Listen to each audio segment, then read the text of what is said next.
Hey all, it is I, Anthony the Canadian Guy, and welcome to Wrestlesode, the solution to your wrestling information problems.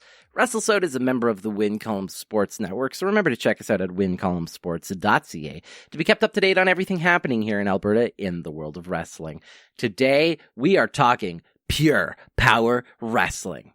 What, you've never heard me talk about them before? That's because I never have. I'm a hashtag fake fan, but I have changed all that. I have officially attended my first Pure Power Wrestling show. It was about 2 hours away. They make their shows in and around the Lethbridge, Alberta scene, so that's about 2 hours for me. So I've never really had a chance to get down there, but I changed that. This Saturday, I went up for the PPW Power Rumble, and man, it was a fantastic show. If this is the kind of shows that PPW is putting on, hell yeah, I'm making a heck of a lot more road trips down to Lethbridge over the next little while here to watch some more PPW shows. And I'm going to be talking to you all about the Power Rumble. But before we get into that today, we have a couple of things to mention. We have a whole bunch of wrestling going on this month. This is going to be a very impressive month for the world of Canadian wrestling, especially in Western Canada. March 28th, what a day. We'll talk about that. But first off, this Friday on March the 6th, we have RCW Cruel Intentions, which will be taking place at the Royal Canadian Legion No. 1 in downtown Calgary between 7 and 10 p.m. In their regular venue, obviously, and I can't wait for that show. I will be attending that show. As well, on Saturday, man, 3 events happening across here in Alberta. We have the RCW Gold Rush show, which is going to be taking place at the Norwood Legion up in Edmonton. We have the MPW Evil Intention show, which will be taking place at the Alberta Avenue Community Centre in Edmonton as well. And for us down here in Calgary, we'll be getting PWA Revelation, which will be taking place at the Cedar Brae Community Center starting at 7 p.m. It's going to be their last show before their anniversary show. Their 19th anniversary show is going to be on March 28th.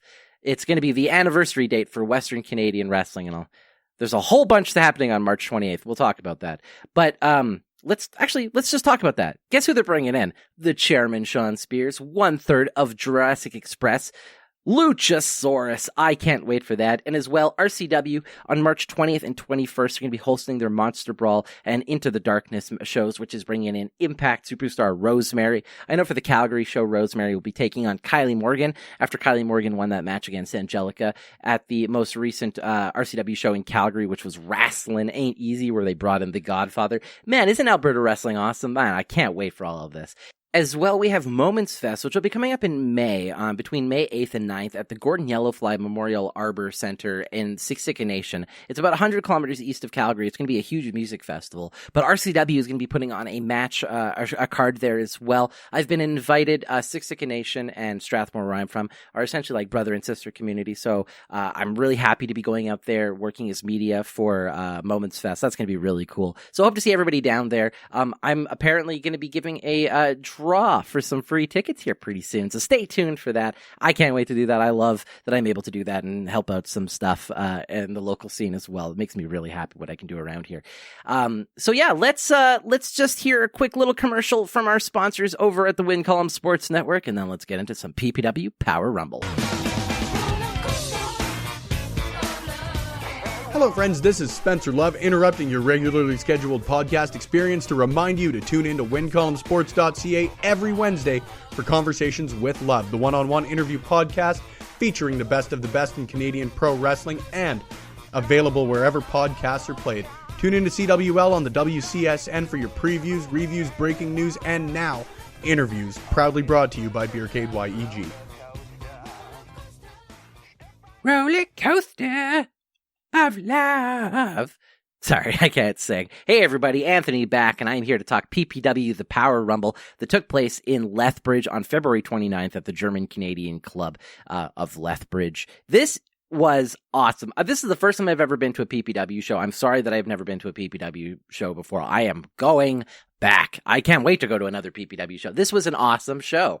So I had never been to a PPW show. I've heard great things of PPW, but I didn't know too much. I obviously knew some of the towns. I know some of the stuff that takes place down in PPW, but never having been there myself, I never really knew exactly what to expect. So I live about 2 hours away, north of Lethbridge. So on Saturday, I got in my car and I headed down to Lethbridge. Took 2 hours, listened to some podcasts, danced in my car to some music, some wrestling themes, and I nerded out a little bit to get myself prepared for this. So I pull into Lethbridge, which I really like driving around Lethbridge. There's a lot of hills, which there isn't a lot of hills around the Calgary area. So I don't really like driving around Lethbridge. That's a lie. It's a crappy place to drive around. But the show was so good. So let's talk a little bit about this. First off, the venue, the German Canadian Club of Lethbridge. It's like a 2-story venue. The way they had it packed, it looked really good. I really liked this venue.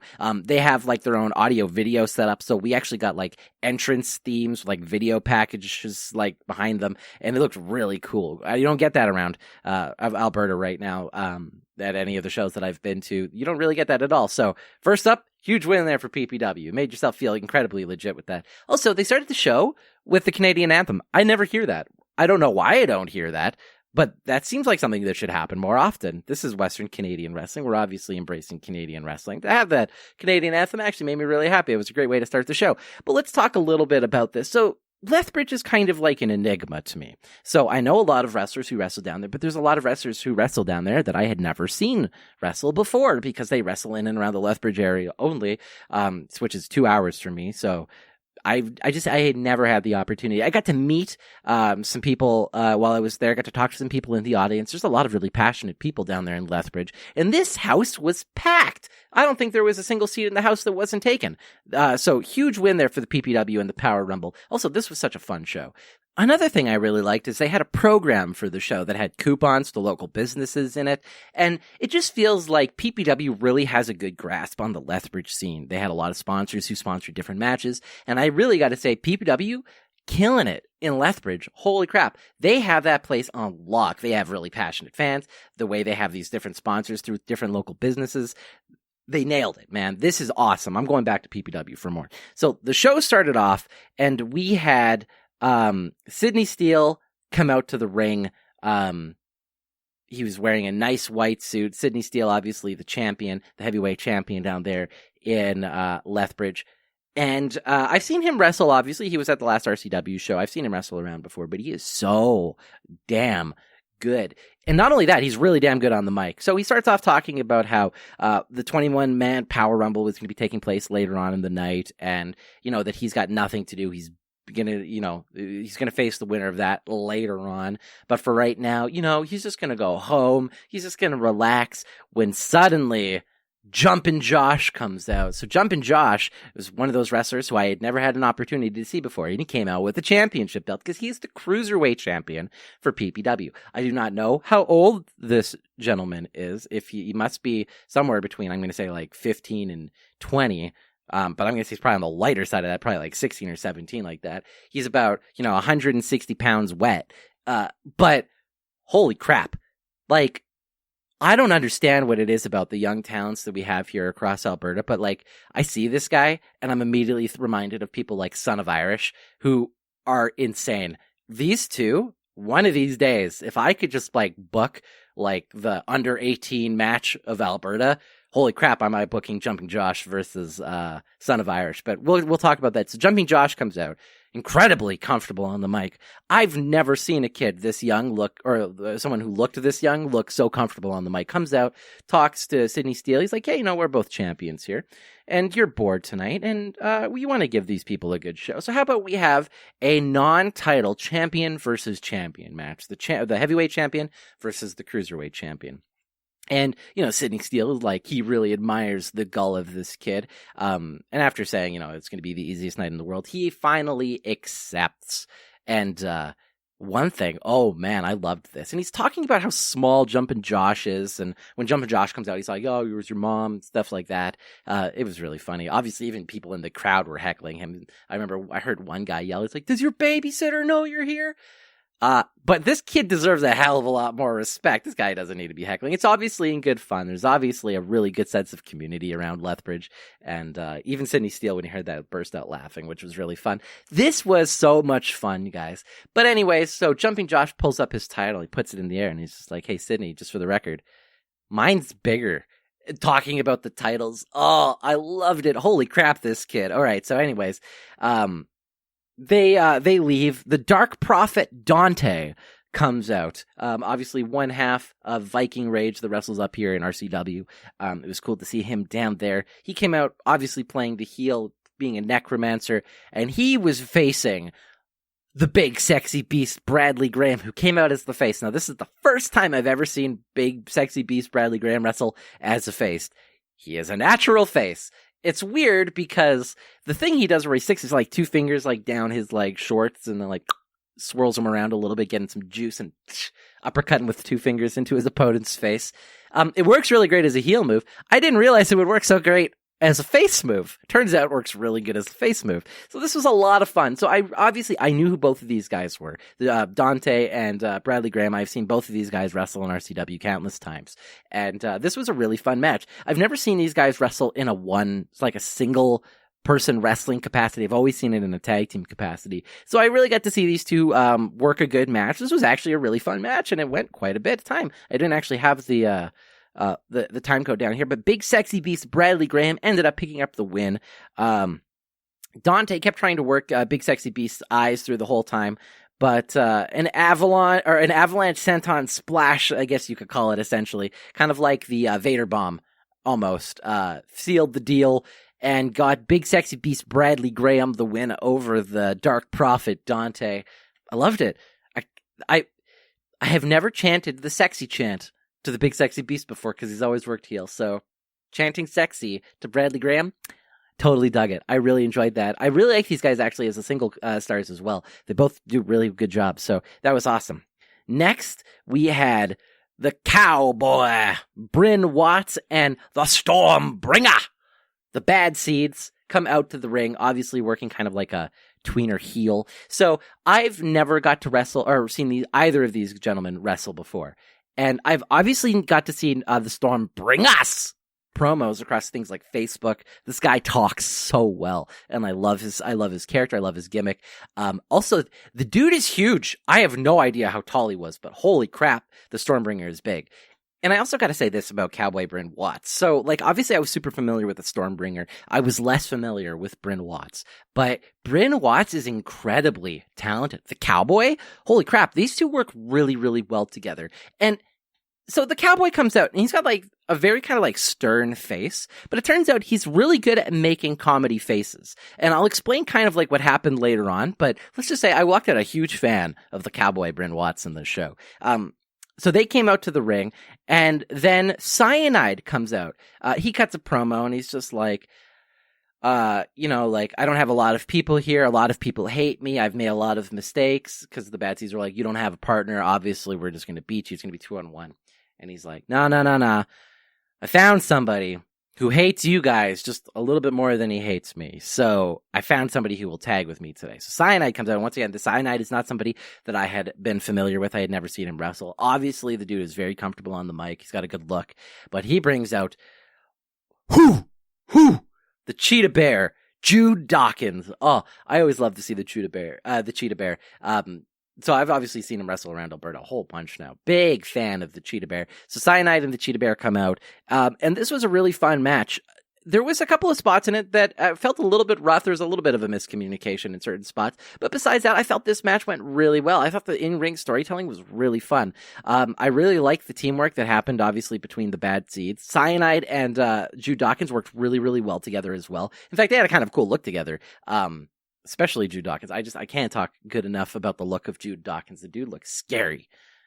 I want to interview this guy. I'm going to get this interview. Anyway, so a really good match, but at the very end, I'll just kind of skip forward a little bit. Jude Dawkins was literally getting choked out outside of the ring, and Cowboy Bryn Watts had Cyanide inside the ring, and he was submitting him, and eventually Cyanide passed out. We had the Bad Seeds ended up winning in this match, and okay, so something I just love. I'm just going to make a quick little aside here. The way wrestlers interact with fans, I think, is really important. And later on in the night, I saw Jude Dawkins at his table, and he was talking to a kid. And the kid was like, you lost your match, you got choked. And Jude Dawkins was like, I don't know what happened. And he was like really interacting with this kid, and he was making him laugh.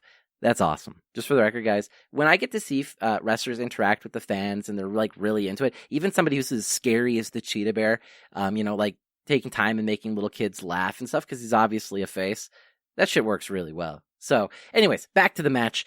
It was a great match. Like just a couple little spots that I felt like were just a little bit rough, but besides that, it was really good. I really can't say good enough stuff about the Bad Seeds. I really enjoy them as a tag team. I'm really excited to see more about the Stormbringer. I can't wait to watch him cut another promo. The guy talks really well. I can't wait to see Cowboy Bryn Watts wrestle more. This guy is such a good wrestler, and we'll talk about like a huge spot for him that happened later on in the night. But not only that, Cyanide completely over. Obviously, really well known in the Lethbridge area. There's a bit of a mixed reaction. For the most part, he got a really good face pop, though. He's really comfortable on the mic, and that's for damn sure. Unfortunately, though, for Cyanide and the Cheetah Bear Jude Dawkins, they didn't get that win, but congratulations to the Bad Seeds. Next, we had one of the coolest things ever. We had a interview. Like, we had kind of like a Miz TV kind of segment here. We had what was called a match made in heaven, a moment with Angelica, the bombshell, obviously. So the bombshell comes out. She sits in the ring. There's like a table there. There's like a tablecloth, some flowers, and all this kind of stuff. And she's talking about her segment, A Match Made in Heaven. I've never got to watch A Match Made in Heaven before, but I hope there is more of these. This was really funny. She says that she's going to be introducing somebody to the crowd. The Lethbridge crowd doesn't know too much. And she introduces Kylie Morgan to the ring. So Kylie comes out. I'm seeing Kylie everywhere again, once again. She obviously stopped wrestling inside the PWA, but is wrestling now PPW, RCW. Great stuff happening there for Kylie Morgan. Obviously, she also appeared on Raw alongside Angelica and Zoe Sager and Jack Pride and Danny Duggan and Travis Cole and Adam Knight, and I really hope I'm not forgetting people as I'm just trying to list them off the top of my head. Michael Allen, Richard Clark, pretty sure MRB was there, but I haven't seen it. But anyways, there's, wow, a lot of local talent. I don't know where that all came from anyways. But anyways, Angelica brings Kylie Morgan to the ring and introduces her to the Lethbridge audience and says, we know you like to fight. You don't get a whole lot of opportunities up here, but now we're besties. We're best friends. You should wrestle this match for me against Kat Von Ease tonight. So I don't have to. Okay, bye. And then she leaves. And Kylie's like, what? And then Kat Von Ease comes out. So now we're going to have Kylie Morgan versus Kat Von Ease. And it was really fun. Still love Kat Von Ease's hair. So she comes out. Obviously, she is a powerhouse. She's very strong. Kylie Morgan, not nearly as strong as Kat Von Ease. So there was a lot of this match, just Kat Von Ease throwing Kylie Morgan around. But it was still really good. Kylie Morgan got her spots. It was a good match. I don't want to go spot for spot or anything like that. But we ended up having Kat Von Ease tapping out Kylie Morgan, standing strong in the ring. Kat Von Ease is fucking awesome, man. I love Kat Von Ease. She's great. There's such an amazing and talented women's division across Alberta that, like, you could just literally book a pay-per-view of dream matches across Alberta women's wrestling easily. Maybe I should do that one of these days. I could do that. That could be fun. Anyways, Kat Von Ease taps out Kylie Morgan. And then we had the non-title championship match. We had Sydney Steele versus Jumpin' Josh. Man, these two were damn good. Halfway through the match, we had Angelica coming out to act as Steele's manager. So Steele was talking about how this is going to be the easiest match of his entire career. And Sydney Steele is clearly a veteran in the ring. He's really good, really talented. Jumping Josh is also incredibly good for his age. Like, I don't know how old he is. Like I said, I have no idea. But these guys worked an incredible match. This is my match of the night. This was so fluid. It was so smooth. These two are clearly champions for a reason. And it felt real. So even though Sydney Steele is like, I don't know, like 220, 230 pounds, something like that, maybe like 210. I can't quite exactly measure body weight. And Jumpin' Josh, obviously, it was like a 60 pound or 70 pound difference between these two. Still felt real. The hits felt real. The selling felt real. It never felt like Jumpin' Josh was just like a kid hitting an adult at all. Never once. It felt very much like the Son of Irish, Michael Allen, Richard Clark match, where it didn't feel like a kid hitting an adult. Like that's what it felt like. It felt legit. These two could sell really well. They told a great story. It obviously culminated over the course of the entire match. And we actually had a part where Jumpin' Josh pinned Sydney Steele and got a 3 count, except the ref was distracted by Angelica at that very moment. Obviously, when the distraction left, Jumpin' Josh got distracted by Angelica, was upset, and then we had Sydney Steele win the match. But it was fantastic. It made Jumpin' Josh look incredibly strong. It didn't make Sydney Steele look weak at all because he wrestled really well. But obviously, heel champion, right? Worked. Holy crap, why have I not been down to PPW before? It's so hard for me to kind of contain my excitement. The next time the guys have a show, I got to go back down. I got to find some friends. We're going to road trip down to Lethbridge for the night. And it's going to be fun times. I can't wait to make it back for a PPW show. We had our intermission. This was a nice little quick intermission, about a 15-minute intermission, and we'll get into the 21-man Power Rumble after this, but there's something I want to mention quickly. So, this show cost me $15 plus tax, so it was like $17 something. I bought it online early. This was a $15 show. It's one of the cheapest shows I've ever been to, and the value per dollar was probably the highest I have ever had for a wrestling show. And this was a 6-match card. So we had 5 matches before the intermission, and then we had the 21-man Power Rumble. I guess what I'm trying to say at the end of all of this is if you're in the Lethbridge area and you want really good entertainment for a good price, you got to go to a PPW show. Now let's get into the 21-man Power Rumble. So this is very much a Royal Rumble-esque match, but it is the Power Rumble. So 2 people start in the ring, and approximately every minute or so, they release a new person. I think they said 90 seconds. Obviously, like a Rumble, the numbers and the time changes based on what was happening in the ring, but that's totally okay. We're going to start this off now. There was a bunch of people in this match that I knew, a bunch of people that I had not yet been introduced to, a lot of really cool spots, but I'm not going to go spot by spot. But we will obviously talk about the highlights of this match, the final 4, and the winner. So, and kind of like what's going to be happening with all of that. So the very first person to come out, my boy, Tasty Travis Cole. So, as you all know, Tasty Travis Cole is the reason I got into independent wrestling in Alberta in the first place. I went to a local independent show, and he was my standout at that show. And because of that, I have Tasty Travis Cole memorabilia around my room and like signs. Anyway, so I was really happy to see Tasty Travis Cole come out. And then we had the cowboy, Bryn Watts. So, Iron Man, just putting that out there. So these 2 start off the match. It's really, really good. And then the next person comes in. I'm just going to go entrant by entrant because like I can't do like who eliminated who spot by spot because I didn't write all that down. I was just really enjoying it. So we had Tasty Travis Cole come out first. The cowboy Bryn Watts, one half the bad seeds, come out second. Then we had Boris Beatonov come out. I had not seen Boris Beatonov before. I didn't actually know who he was. Clearly there to, it's a masked character. He works his heels, uses cheap heat kind of thing. Helps get other people over. Worked really well. I really liked this character, Boris Beatonov. And then number 4, we had the surprise return of Chris Parrish. So you know how like you watch a Rumble and there's like these returns and then like you pop really hard. Like, oh my God, John Cena's back at number 30. Or, oh my God, Edge just re-debuted at 21 after 9 years. That happened to me with Chris Parrish. So I know Chris Parrish hadn't wrestled inside PPW since losing his championship to Sidney Steele last year. He got injured. The last time I had seen Chris Parrish wrestle with my own eyes was at the Clandestine Society. He's wrestled a couple of things up there in like the Force Pro area, but hasn't wrestled back down in PPW. I had no idea Chris Parrish was in the building. So I'm sitting there, they're doing the countdown because they have the audio video set up. So like the counter's going down. It's like 5, 4, 3, 2, 1. And then suddenly, dong! For Whom the Bell Tolls by Metallica starts playing. And I like jump out of my seat and I just yell, Parrish! And Chris Parrish runs through that little fabric curtain or whatever it is. And he comes out. And I honestly popped like a big kid. I was so excited to see Chris Parrish there. So Chris Parrish is like one of my favorite people in wrestling. He's such a cool dude. And so I popped huge there for Chris Parrish. So he comes out, had a really good showing in this match. So there's the 4 of them in the ring when suddenly big sexy beast Bradley Graham comes back out. So he came out at number 5. At number 6, we had Ken Stevens. At number 7, so this is also, I should just say, the first time I ever got to see Ken Stevens wrestle. So he did really good in this match. So he's one of those guys I want to keep an eye out for and see more of his matches. Next, we had Kat Von Hees come out at number 7, the first female in this 21-man Power Rumble to come out. There were 3. We will get into that. Number 8, one half of Above Average Joes. We have Aiden Adams. I didn't actually know that Aiden Adams wrestles for PPW because I am first time ever at a PPW show. So that was really cool to see him come out. I got really excited about that. At number 9, we had Travis the Heat Copeland. Now I heard a lot about Travis Copeland before. I had never seen him wrestle before. I'm sorry that I had never seen him wrestle before. An incredible performance here in the Rumble from him. And I'll talk to you about that.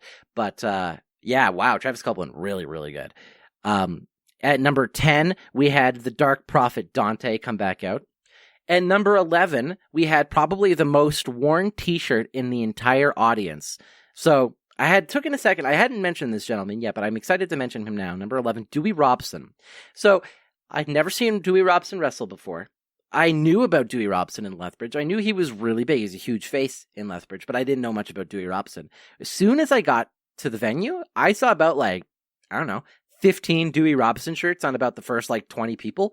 And I was like, okay, this guy's going to be big. This dude was super over. Everybody loves Dewey Robson. I'm excited to see more about this guy. His spots here in the Rumble were kind of small, but I want to see a lot more from Dewey Robson. So the next time I go to a PPW show, I hope he's wrestling. He's got a really good look. He's very over. He's such a good face. So, man, Dewey Robson. That's a name you guys are going to have to keep an eye out for. At number 12, we had Kylie Morgan come in as the second female in this match, obviously who wrestled earlier in the night. At number 13, we had Jumpin' Josh, the Cruiserweight champion, come back into the match. At number 14, we had the bombshell Angelica come out, the third and final female of this Power Rumble. At number 15, okay, so this is another gentleman that I wanted to talk about through this entire thing. So we had a referee that people have been nicknaming Slow Count through this entire thing. When I first saw him, I thought he looked like a mixture of Zach Gibson from Grizzled Young Veterans out there in NXT UK and Brandon Cutler of AEW. He had a look that mixed the two. And in my notes here, I wrote this as the ref before I knew who he was. I wrote, so this is clearly Lethbridge's number one ref. Lethbridge's number one. But his name is Curtis Barnum, and he's a wrestler, so he came out in this. So I seen him earlier in the night. Wow, he's over. He does really good stuff. I love his look. Like I said, he kind of looks like Zach Gibson meets Brandon Cutler, and I think it looks really cool. Super excited to see this guy do some stuff moving forward. I always love when I get to see refs wrestle. Not to say that I've ever seen that around Alberta before. Houston more. Baby Teeve, Ryan Stevens. I mean, I haven't seen it happen before a whole bunch. It happens a bunch, and I love it every single time. So we had Curtis Barnum, the ref, which is what I've nicknamed him. He's the referee, Curtis Barnum, Lethbridge's number one ref. At number 16, we had Vinny Valentine come out. Obviously, the manager, Vinny Valentine, wearing his pink, came out to the ring. He didn't last too long inside the Rumble, unfortunately, but it was great to see him. I always love to see him wear pink. That was really cool. Next up at what number are we on now? I've already lost track of myself. At number 17, we had Cyanide making his way back to the ring. Crowd giving him a really loud pop. I'm excited to see more out of Cyanide as well. There's a whole bunch of people here that I got to do a bunch of research on, and this is one of those guys. Again, I got to come down to more PPW shows. It's gonna happen. At number 18, we had the Killer Bee come out. I don't know this gimmick, but I loved it. I don't know how much more it goes beyond the Killer Bee, but I love the theme song anyways. I'm pretty sure it was Flight of the Bumblebees. At number 19, we had Lumberjack Larry. This is my first time ever getting to see a Lumberjack Larry match. And also can't wait to see him wrestle again as well. Fantastic talent. I love his look. I love the beard. I love the plaid. Lumberjack Larry. He's one of those guys, the names especially up there in the MPW area that I've been keeping an eye on. I haven't been up to an MPW show. They're the last big promotion in Alberta that I haven't had a chance to get up to watch with live, them and Force Pro. So whenever there's going to be a nice Edmonton dual thing going, I'm totally going up. But Lumberjack Larry is one of those names, especially up there, that I've been really excited to watch. So to see him come out down here made me really happy. Got to see him have a really good showing in the match. At number 20, and it's pretty funny, at this point, I knew who the last two entrants were going to be based on the fact that I knew the roster that was there, but I didn't know the order in which they would come out. At number 20, we had the Cheetah Bear, Jude Dawkins, come out. I love the Who chants. Who. Sorry, I'm just going to keep doing that. And at number 21, the final entrant into the 21-man Power Rumble, we had the Stormbringer. And so let's talk a little bit about this. So I'm not going to do spot for spot. There's a lot of really cool spots in this match, but the final four that were left inside the ring, and this is kind of the story of the match. We had the Stormbringer and Cowboy Bryn Watts, who came in at number 2. So Iron Man match of this for sure. Two of the bad seeds, obviously. There was the big sexy beast Bradley Graham and Travis the Heat Copeland left inside of the ring. So the whole story of this is going to be that Cowboy Bryn Watts wants to get his chance at a title. Stormbringer is going to help him do it. So obviously they're together and they're going to eliminate everybody. And then at the very end, Stormbringer is going to walk out of the ring for Cowboy Bryn Watts. So the final four, we had Cowboy Bryn Watts and the Stormbringer working together, and they eliminated the big sexy beast Bradley Graham. So big sexy beast is out. They go to toss Travis the Heat Copeland over the top rope, and he holds on. They think they've won. They put their hands up in the air. It's the last two. We've got the Stormbringer and we've got the Cowboy, Bryn Watts, putting their hands up like, we're going to win. And like they go up and they like hug. And the Stormbringer's like, I'm going to leave now. And so he goes and he like gets over the top rope and he stops. And they still think that Travis Copeland is out of the ring, but he's just like on the side of the ring over there. He's just not paying enough attention. He stops and he looks back, and Cowboy Bryn Watts has got his arms raised in the air with his back turned to the Stormbringer. Gives him a second, looks at him, gets back in the ring, starts walking towards the Cowboy when the Cowboy turns around. And this is that spot where I was talking about how he's got a very stern face, but I think he could do comedy really well if he wanted to. He looks at the Stormbringer like, "You were gonna hit me! You were gonna hit me!" And it was like a moment of betrayal. And the Stormbringer's like, "No. I was not going to hit you. I was coming up. I was going to congratulate you. I was about to leave. I just wanted to come say something." He was totally going to attack Bryn Watts. I don't know. You know what? I don't know shit. I don't know anything about anything. I don't know what he was going to do. He was going to attack Bryn Watts. He was totally going to attack Bryn Watts. When suddenly Travis Copeland kind of stands up on the side, gets into the ring, Stormbringer's like, "Nah!" And he charges after Travis Copeland. Travis Copeland ducks, grabs the ring, ropes down. Poof, Stormbringer over the top rope, flies out to the outside. And Cowboy Bryn Watts and Travis Copeland are left inside the ring, and they just start beating on each other over and over again. But we eventually had Travis Copeland throwing Cowboy Bryn Watts over the top rope, winning, the crowd going insane for Travis the Heat Copeland. So he's going to be challenging, I guess, Sidney Steele here on in the near future for a shot at the next match. I believe their next match is going to be at March 28th in Lethbridge at the German Canadian Club as well. So if you're in the Lethbridge area, I would highly recommend going down to that show. There's so much good that's going to be happening here. There's already storylines where I'm intrigued to see where they're going to go. As a person who didn't even know about Pure Power Wrestling, well, I knew about them, but like I didn't know the promotion. Like I'd never been into one of their shows. I knew about the Bad Seeds. I knew about Cowboy Bryn Watts and the Stormbringer. Are they going to be breaking up? Did I get to see the last time they were like a really good unit? Was that the last time? I don't know. I don't know what's going to be happening, but now I'm left going, I got to make it to another PPW show. So the very next opportunity I get to go down to Lethbridge once again, I am very excited. I cannot wait to watch another show. I think the very next time I go down, I'm going to rent a hotel. I'm going to set up my microphones. I'm going to ask people if they want to do interviews. I want to get some names from the Lethbridge scene out to the rest of Alberta to the best of my ability. If I had to say, this is the best $15 show, this is the best $15 I've ever spent. I'll just even say that I don't know anything else that I've spent that was $15 where I got such consistent and enjoyable entertainment. I got to go on a fun little road trip. I got to listen to some podcasts, listen to some music. 2 hours there, 2 hours back. I was home just before midnight, and worth every second, every penny. So if you're in the Lethbridge area, or if you're thinking about going down to a PPW show and you just haven't yet and you don't know if it's worth it, it's worth it. Go down 100%. Send me a message. We can road trip. Anyways, that does it for me here today. I want to thank everybody for listening. If you like this podcast, remember to hit that like button and subscribe on whatever podcast app you're listening to this on. It also helps out the show immensely if you gave us a 5-star rating and review, if that is what you want to do. A couple of other cool little things here. Wrestlesode.com is getting a facelift. I'm sure some of you have tried going to Wrestlesode.com before and gone, oh, this site looks like garbage and doesn't work very well, and it also looks like garbage. Yeah, I did. I'm sorry about that. It's changing. It is changing. It looks a lot better already, even though nothing is really there. So you guys can go check out Wrestlesode.com if you want. A lot of cool, exciting stuff is going to be happening there.